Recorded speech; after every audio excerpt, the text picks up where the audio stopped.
又去谁家宝库打劫啦？来，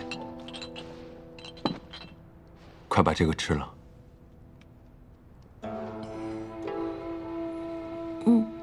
感觉身体暖洋洋的。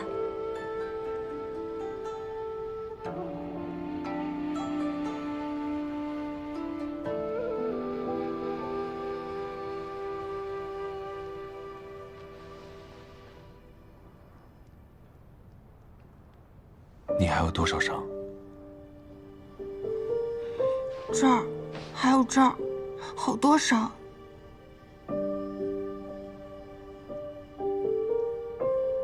方才是我处理的太轻了。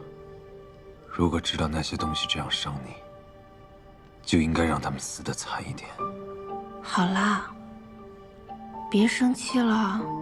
重要的是我们已经脱险了。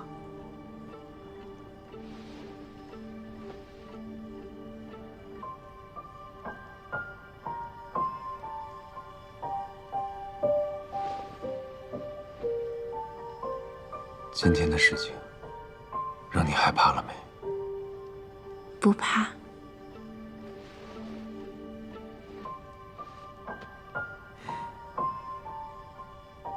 都这样了还不怕？那我应该说害怕吗？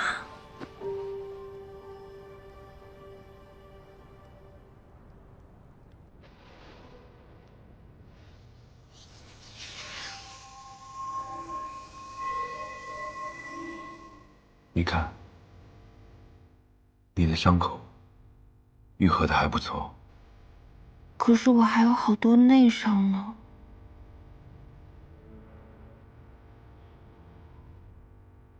其实，还有一种方式，可以让你的伤势恢复得更快，就像当初你治好我那样。哦，你说的神交啊？不止这些。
你在做什么？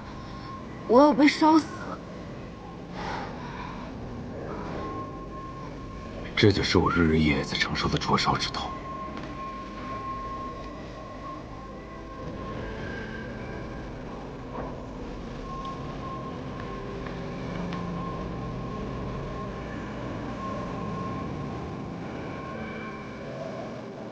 你不用怕，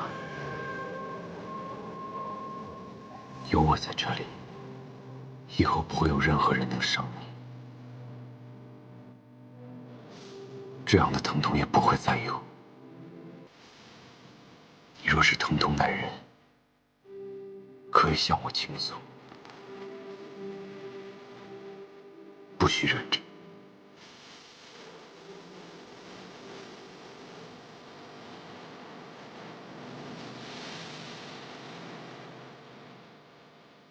下一次若再像这般受伤，我就杀了。谅你也舍不得。你的这里告诉我，你心疼我。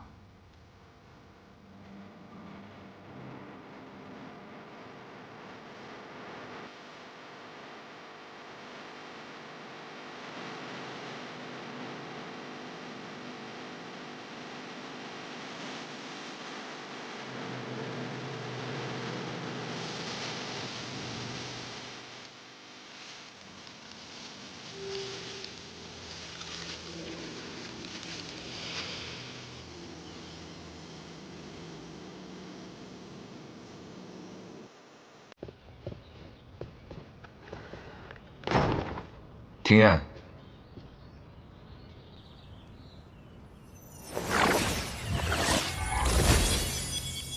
廖廷燕有难，八公异动，子留山郊。师祖，我陪您一块儿去吧。您重伤还未痊愈，有我在身边，多少有个照应。此行怕是石泉里的陷阱，你可想清楚了？庭燕是我的好朋友，您是我的主人，随您去救庭燕，面酒义不容辞。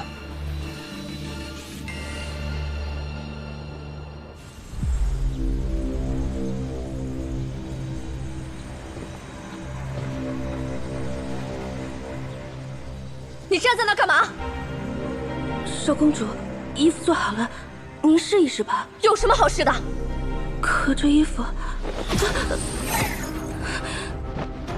您的功力没了那些弟子，我的功力增长果然慢了许多。我前2天抓回来的那个化神期的丫头呢？是，还关着呢。让韩道君把她给我带过来。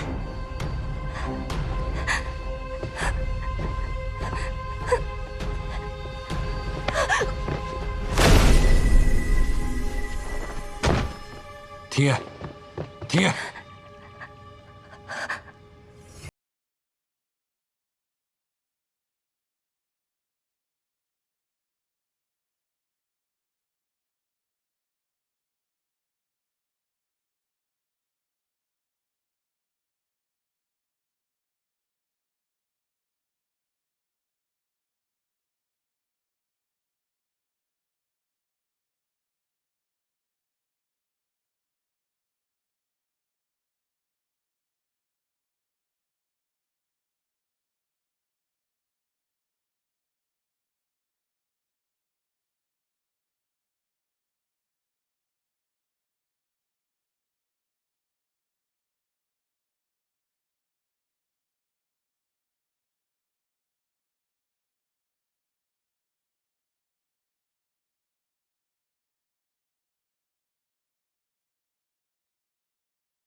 是月之宫的少公主，你这样会被发现的。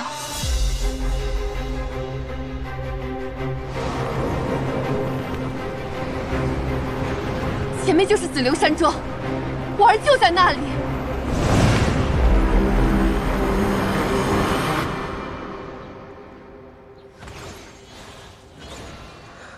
不就是带个永令春吗？闹这么大动静。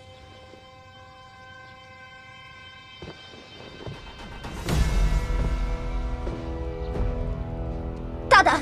谁同意你们进来的？韩道君，角凤道君，我不管你是谁，我的侍卫们很快就会回来，到那个时候，你们俩谁也走不掉。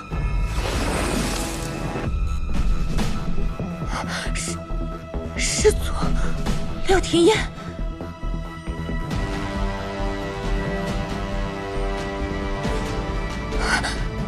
师祖，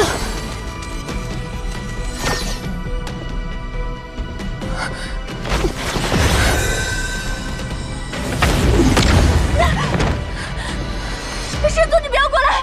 我娘亲很快就会来救我的。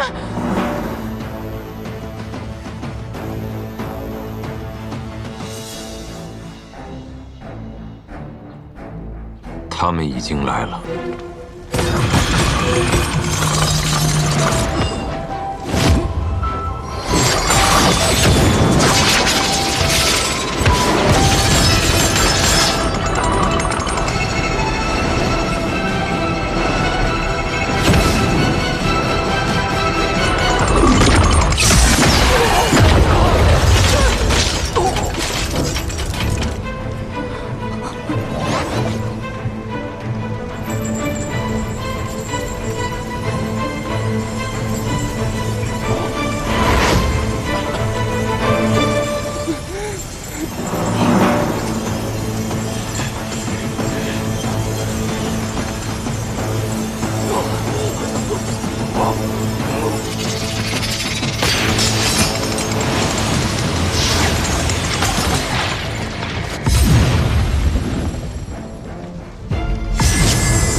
终于等到这一刻了。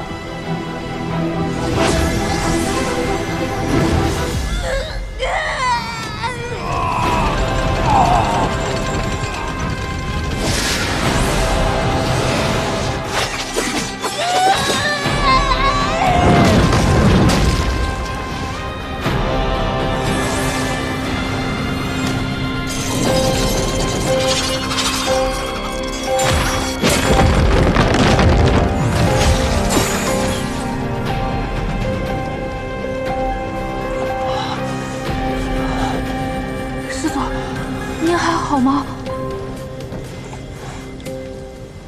我已经忍着家眼的封印很久了。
我们这是冲破封印了哈。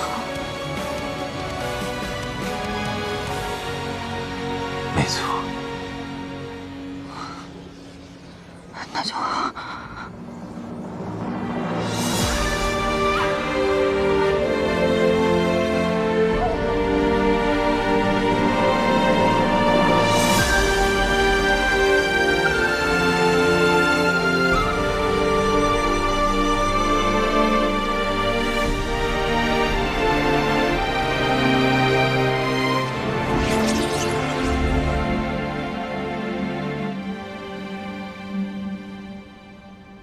封印竟然被解了，果真，灵力被削弱之事是假的。师祖传出谣言，定有他的谋划，想必里面一定是一片血海。说了，去看看。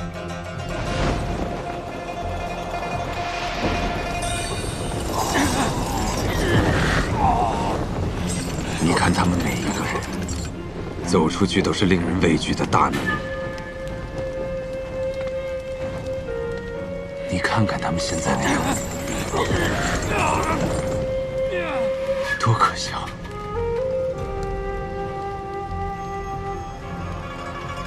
对此你作何感想？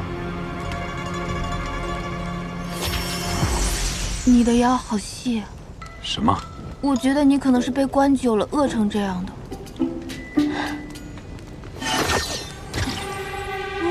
你说的没错，我遭受过的痛苦都要一一讨回来。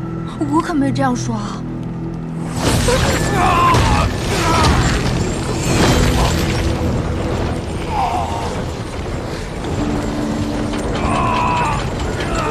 叶公主！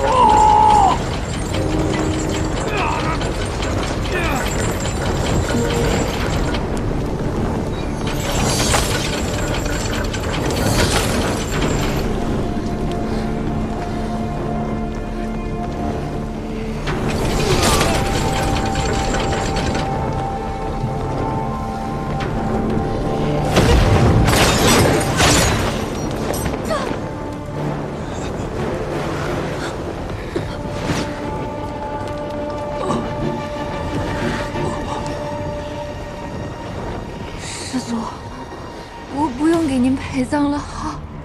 你不想死？当然不想死，我刚刚都要被吓死了。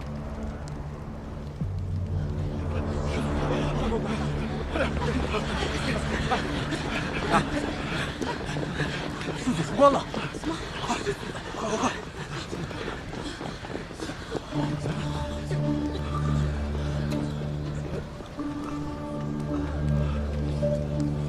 恭迎师祖出关！恭迎师祖出关！廖廷彦，你侍奉不周，险些颠覆先府命脉。师祖，弟子今日就替您清理门户。师祖，恕罪呀！岂容你在我面前放肆？师祖饶命，弟子只是担心师祖。怕什么？我说了，我不让你死，你就死不了。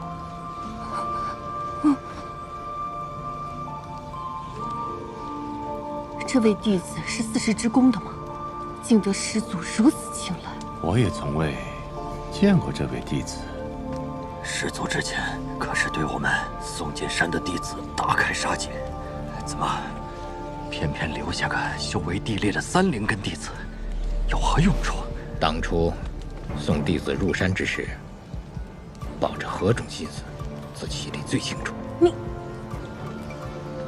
师祖，今日三神山被毁成这样，不如您先去白鹿崖暂住，等弟子们把这里修葺完毕，再请师祖回山。还想将我押回来再封500年？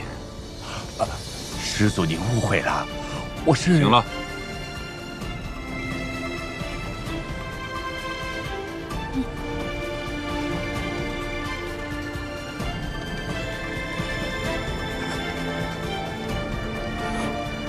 师祖，您不会因为我目睹了您的杀人现场，就把我灭了吧？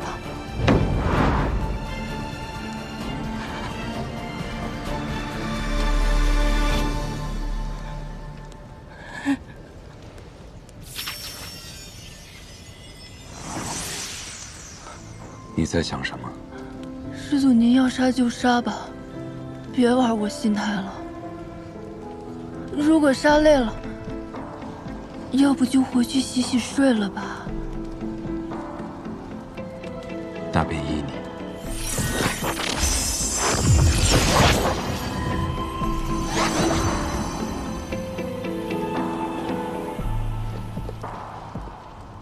师掌门、师祖，这是何用意？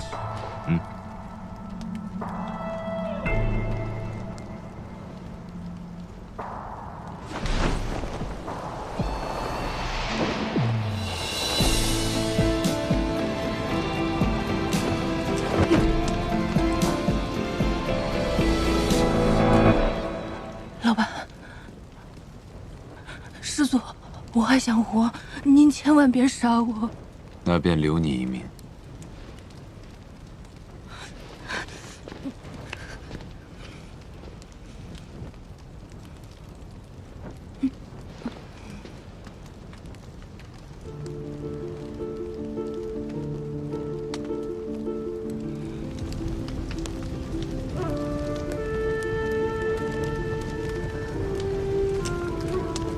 这也太突然了。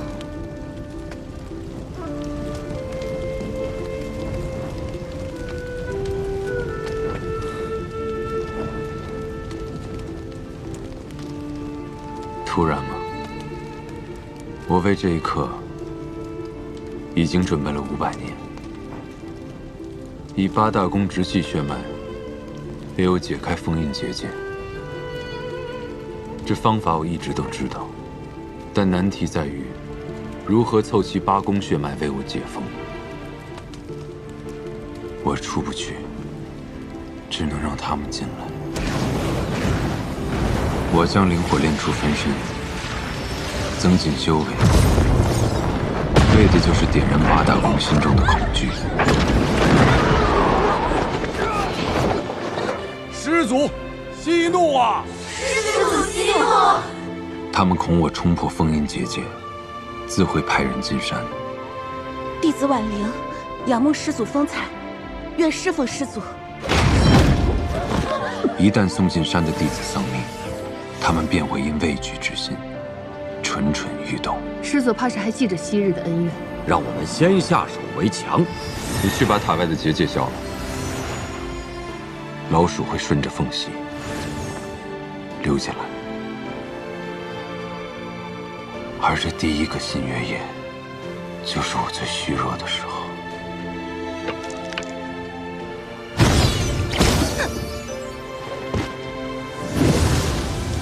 那些溜出去报信的弟子，会诱使山外公主趁虚而入。公主，新月夜是他500年难得一遇的虚弱之时，但只靠传言，还远远不够。端看新月之夜的当天，灵脉是否会变弱即可。师祖体内的封印法钉令他无法自戕，这点是做不得假的。你今日无需再干杂活，只需学会一种杀人的术法。还记得我是怎么教你的吗？往哪里刺最好？动手！你们干嘛非要逼我？我与灵火融为一体，一旦我的心脉受损，与灵火相连的灵脉便会受到影响。只有8大宫亲眼看到我身体虚弱的征兆，他们才会不顾一切的进山。灵脉果然被减弱了，好机会！机会被你抢先。让你刺伤我，是使这个计划成功的最后一步。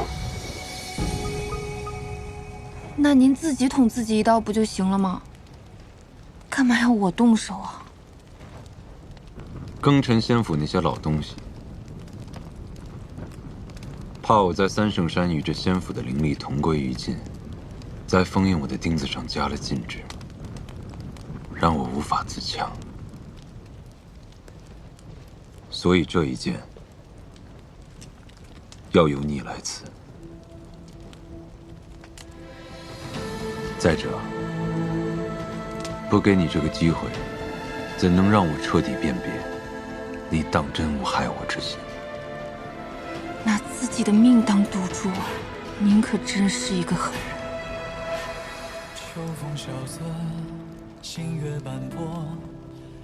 你是不是想骂我？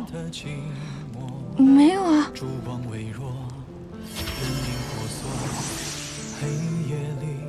你是不是想骂我？是。骂来听听。杀人狂，大混蛋，你满意了吗？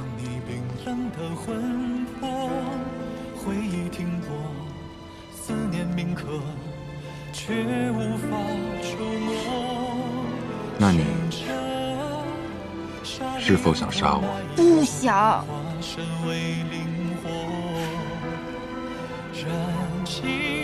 这所有的因果。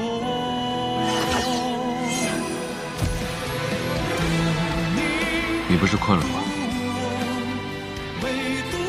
去睡吧。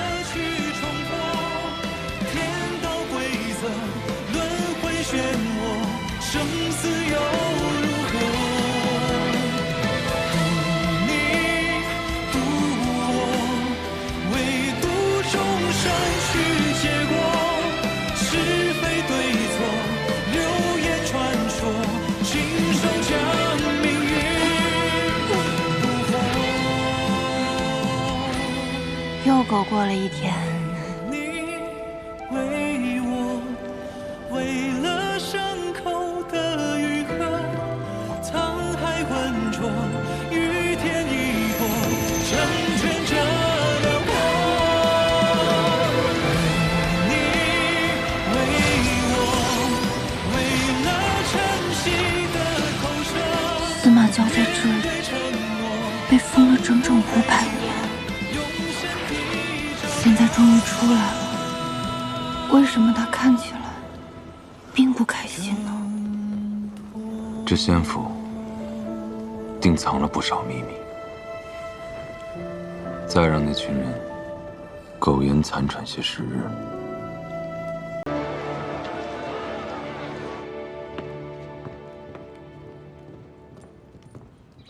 小姐，我们找到了一对当时地错更天相识的情侣。可他们的父母要退婚，但他们彼此相爱，在我们合力的劝说之下，他们坦白了爱意，最终父母同意了。那这算是阴差阳错。加上我们前几天找到的一见倾心的、不惧年纪的、心有灵犀的、破镜重圆的，一共5对了。阿静，搞定了。这2家是父辈不和，天天吵得不可开交，2位父亲倔得像头驴，都已经动手了，还好我及时制止。你出手啦？那算是苦尽甘来的。你呢？我，那个穷书生和那个官家小姐也成了。那这是不通门户的。一共7对了，还有2小无猜的，最不可能的，只剩12个时辰了，不知道能不能找到。小姐，我能贡献1对。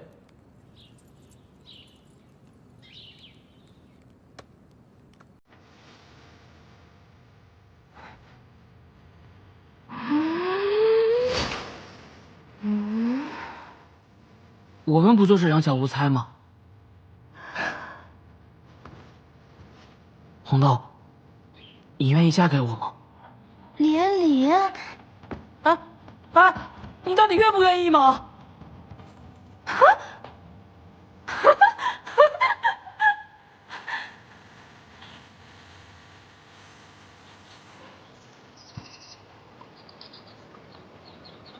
奶奶，你说我随便找一对情侣，就说这是世界上最不可能的夫妻，会怎么样啊？不行，我们这样哄骗红鸾树，这样太不负责任了，会前功尽弃的。你说怎么办？阿叶，奶奶，阿叶他出去了，他不在这儿。他从哪儿掉下来的？我不是跟您说过吗？您又忘了，他呀是从天上掉下来，落到了屋。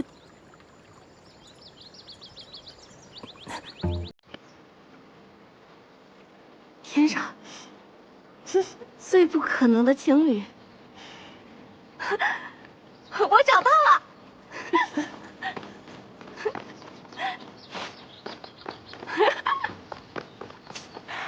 还得回到哪儿去？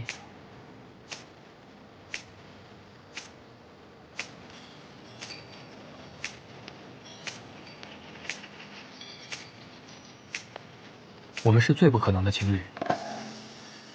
对啊，你是神仙，我是凡人。你从天上掉下来，落到我们家，我们命中注定就应该在一起。你确定？所以，我知道你非我不娶，那我就勉勉强强的答应你。反正早晚的事儿。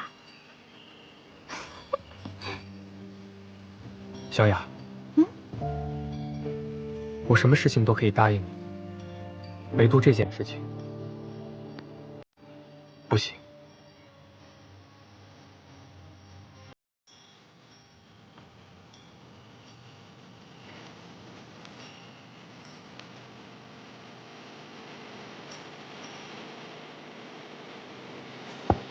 为什么？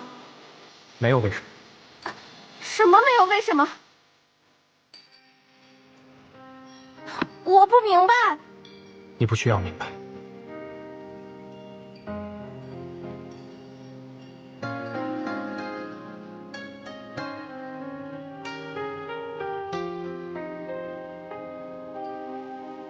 你是说他拒绝了你？你们情深意切，现在姻缘乱象当头，这家伙有什么理由会拒绝呢？他说和他预想的不一样，说不想在这个时候结婚。这怎么听着这么像是借口？而且他最近有点奇怪，好像心事重重的，出去找新人吧也不积极主动，而且还问我除了没人管有没有其他想做的。该不会是害怕成亲吧？有这种可能，但他是害怕成亲，还是害怕和我成亲啊？这臭小子，这什么意思呀？啊！我这如花似玉的女儿嫁给他，他还摆谱啊？我女儿又不是非他不嫁，是不是？连连，把我刀拿过来，快！可是换句话说，你们经历了那么多，以前的身份生活都可以不要了，又怎么会在意这个？爹，女儿，我就要嫁给他。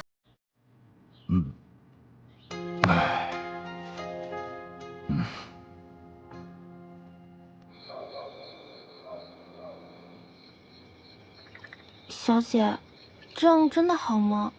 会不会吃亏啊？吃什么亏？你小姐我可是上官雅。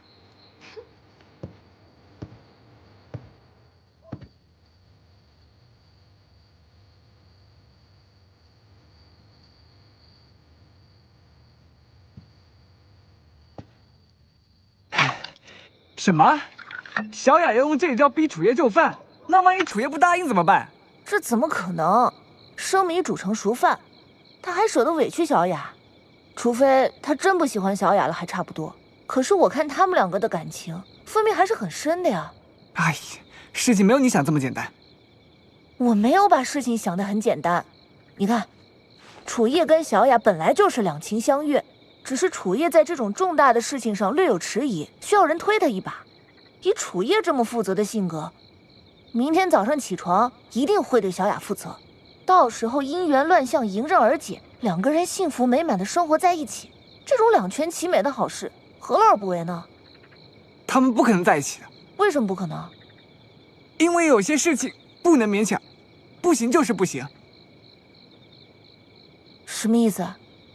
你说楚叶不行？哎呀，我不是那个意思。那你到底什么意思呀？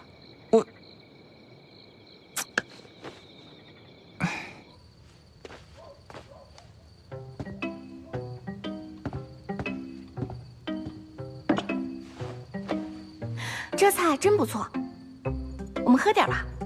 好啊。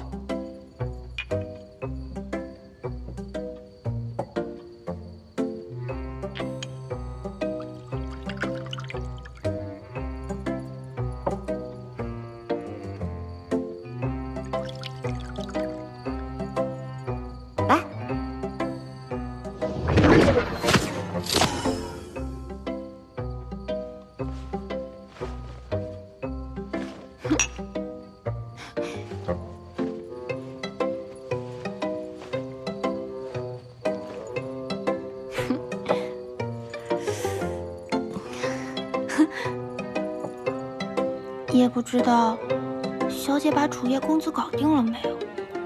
听说啊，那个蒙汗药超级厉害，只要用一点点，就能蒙倒一头牛。你呀，就别讲这些歪点子了。楚公子不完婚，肯定有迫不得已的理由嘛。你喝醉了，别喝了。我没醉，我怎么可能喝醉呢？啊？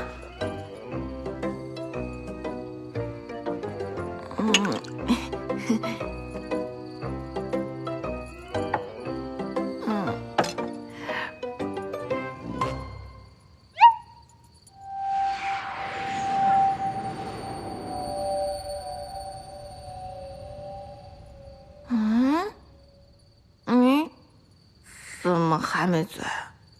我换了酒。你太过分了！哎，太过分了！你太过分了！小雅，小雅，你怎么这么傻？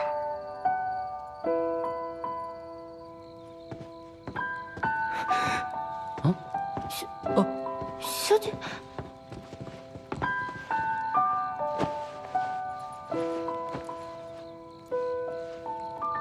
小姐喝醉了，你们好生照顾着。可是，怎么会是小姐喝醉了？小姐，小姐，看来楚公子是铁了心不想跟咱们小姐结婚呢。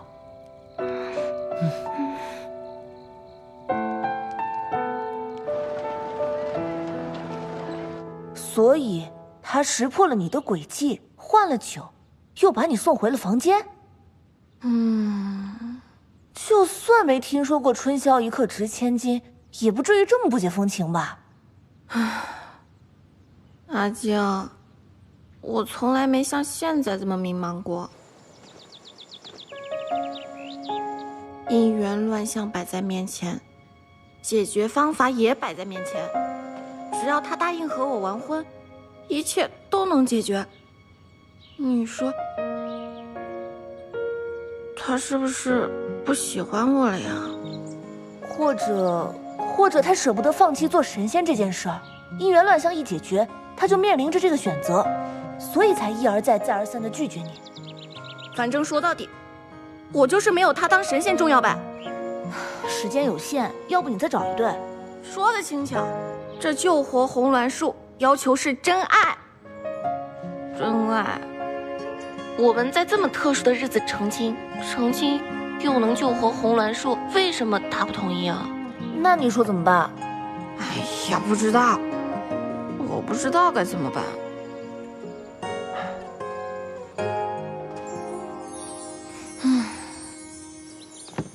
哎呀，小心一点啊，小心一点！啊呀呀呀呀呀呀呀！小心一点，放好了啊！伯父，快点，这是干什么？小雅说，这9对新人的任务要是完不成，这第一枚啊就得被取缔。我看看还能拿点啥东西出来。这第一枚没了，这御赐的宅子估计也留不住了。哎，快，连理啊！这边！哎，对，还有这儿。哎呀，赶紧一点儿！哎，这是……哦，这个呀是小雅小的时候跟她娘一起做媒写的这个笔记心得。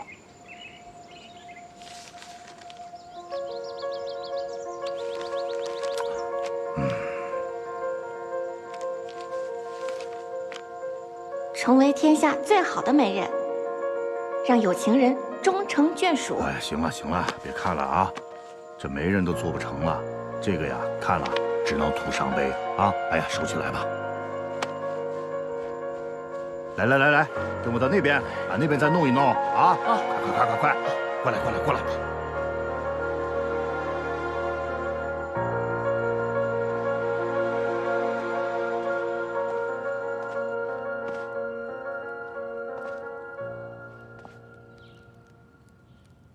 这些都是咱们第一枚在说亲时用的东西。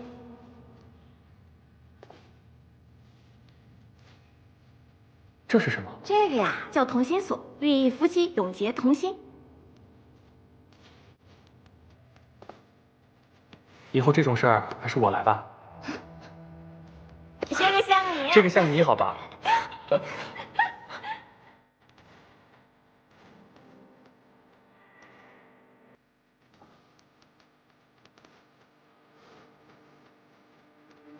礼成了，我们回去吧。不行，我们可是媒人，要等家主办完所有的喜事才能走。可是你还在生病，你身体可以吗？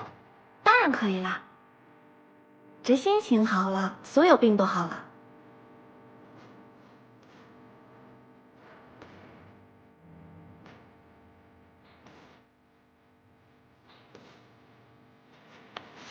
这个是在成亲之时，新娘用来行确扇之礼用的扇子，就像这样。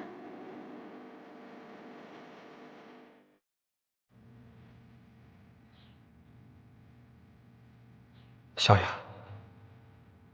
我怎么不想和你成亲？可是我们成亲就会永别，一想到要和你分开，我就无法下定决心。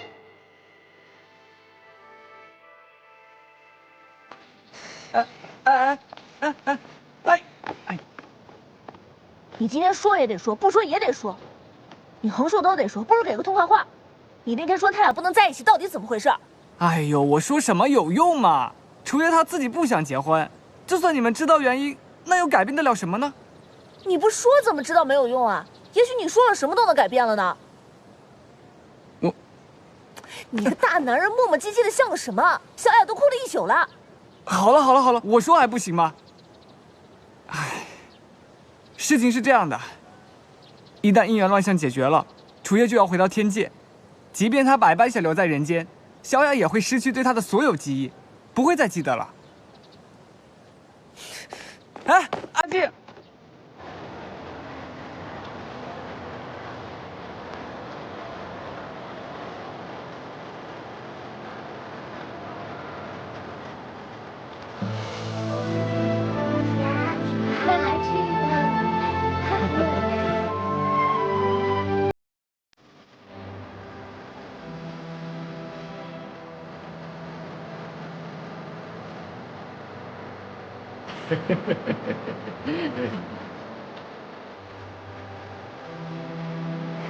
看这个。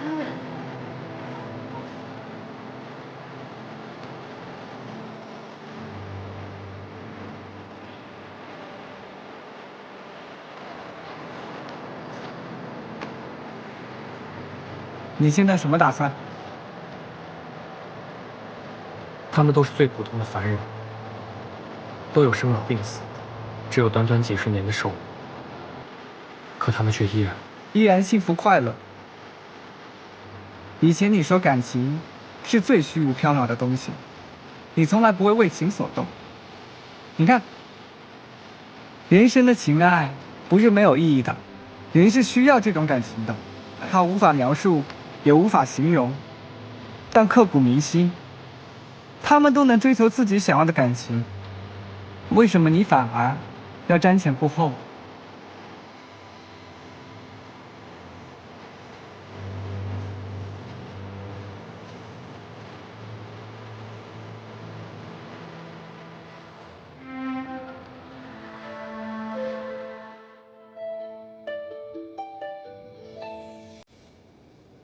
这就是他不想娶我的原因。本来不应该告诉你这件事儿，可是我想，既然是两个人的事情，就应该两个人一起决定，不应该把决定的这个负担完全交给楚叶。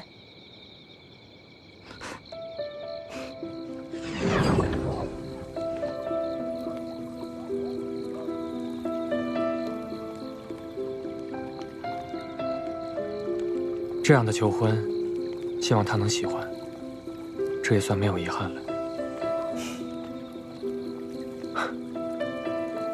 可是他也不会记得。那你不怕以后后悔吗？后悔又怎么样？这个世界上，不是有很多事情是后悔也要去做的吗？我宁愿他什么都不记得，也不想让他留下遗憾。反正他以后也不会记得。生活还和以前一样。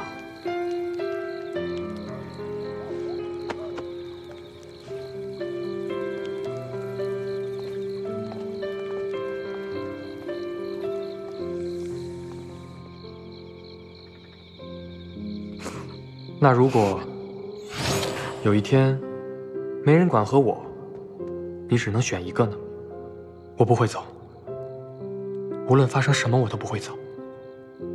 不管这姻缘解决也好，不解决也罢，这神仙还当不当都不重要，我会一直陪在你身边，和你在一起。我去找他。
还有呢？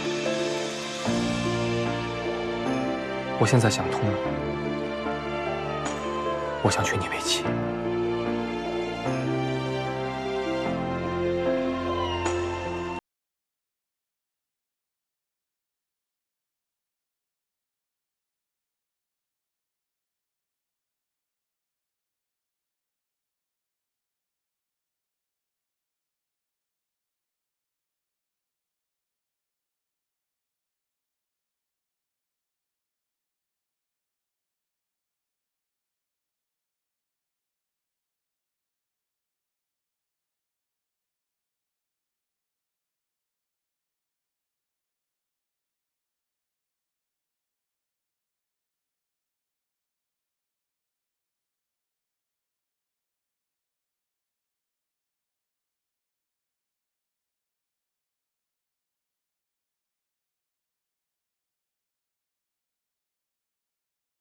做选择，